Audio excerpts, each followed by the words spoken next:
I shot up in bed. My hair was drenched in sweat. My heart was racing, and I couldn't catch my breath. My body was shaking.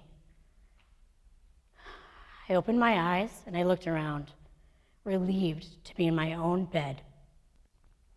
It wasn't physical pain that woke me up night after night for years.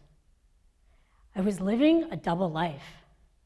From a bystander's perspective, I was living the all-American dream, complete with the house, the kids, the career, and the marriage. But behind closed doors, I was completely unfulfilled. I was riddled with anxiety and guilt. And I felt completely ungrateful because I should have appreciated everything that I had, but it just wasn't enough. I spent years trying to figure out how to be enough. It failed miserably, ending in alcoholism, eating disorders, staying in relationships for the wrong reasons.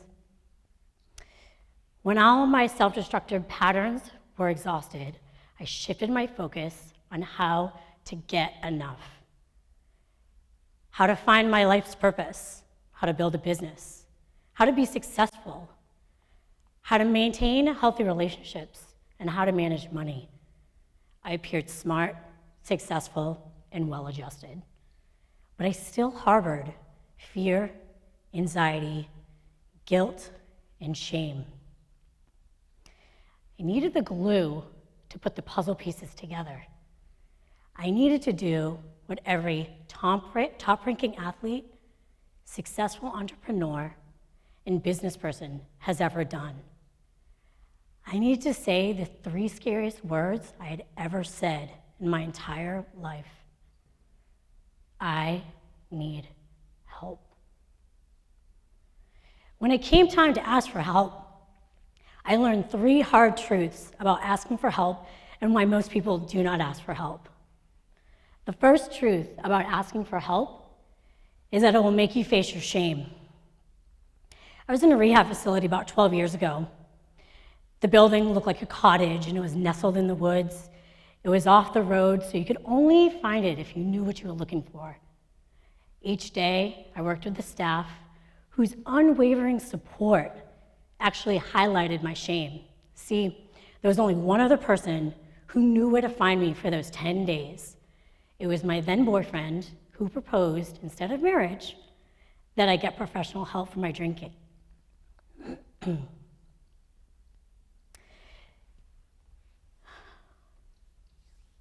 took me years to really come to terms with that. It took me about maybe 6 months to start telling people that I went to rehab, because not only did it brand me officially as an alcoholic, but it also made me face the shame of feeling like I was the last person to know that I needed help. Each time I told somebody that I went to rehab, my shame got reinforced with words and responses of, oh yeah, I knew you needed help, or yep, we all talked about it and saw it coming. This went on for years after I stopped drinking. The side conversations, the whispers. The negative association of asking for help seemed to overshadow my addiction itself. Looking back and feeling the weight of the shame that I felt and carried for years makes me wonder how I ever got the courage to ask for help again. The second truth about asking for help is that it will lead you to your humanity.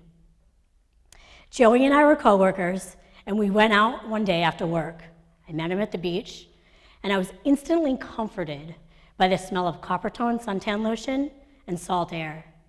The sun warmed my face, and the soft sand warmed my toes.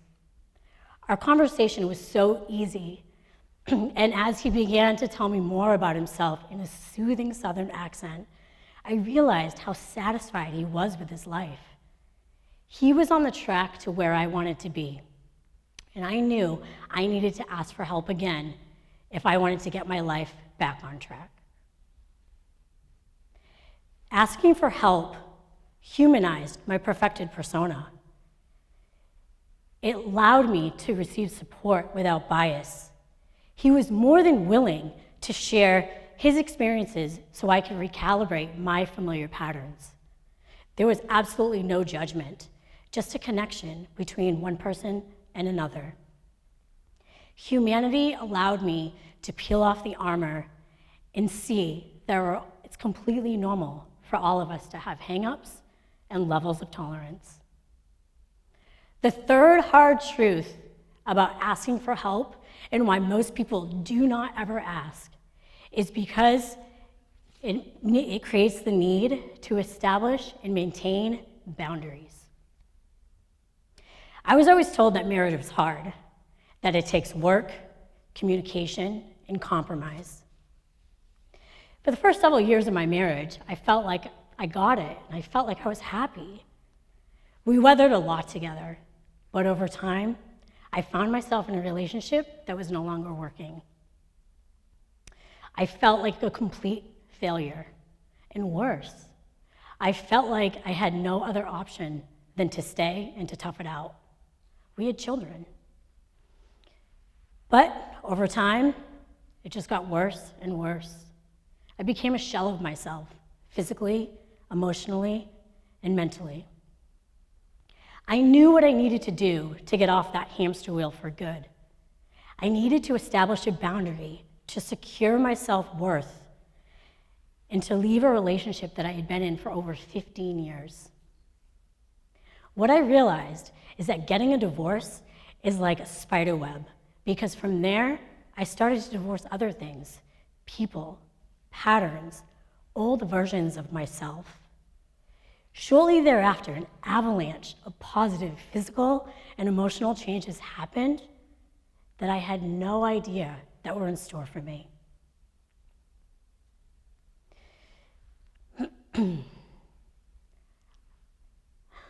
I think back and I just wonder how and why it took me so long to ask for that help.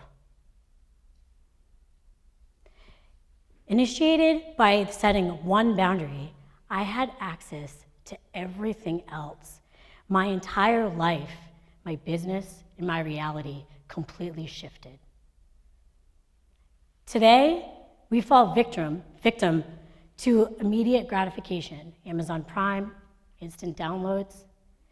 The art of asking for help requires patience and the willingness to continue to ask for help, even if you don't see any traction. I first asked for help for my addiction to alcohol, and it took me 7 years to ask for help again because I was afraid of being rejected and being judged.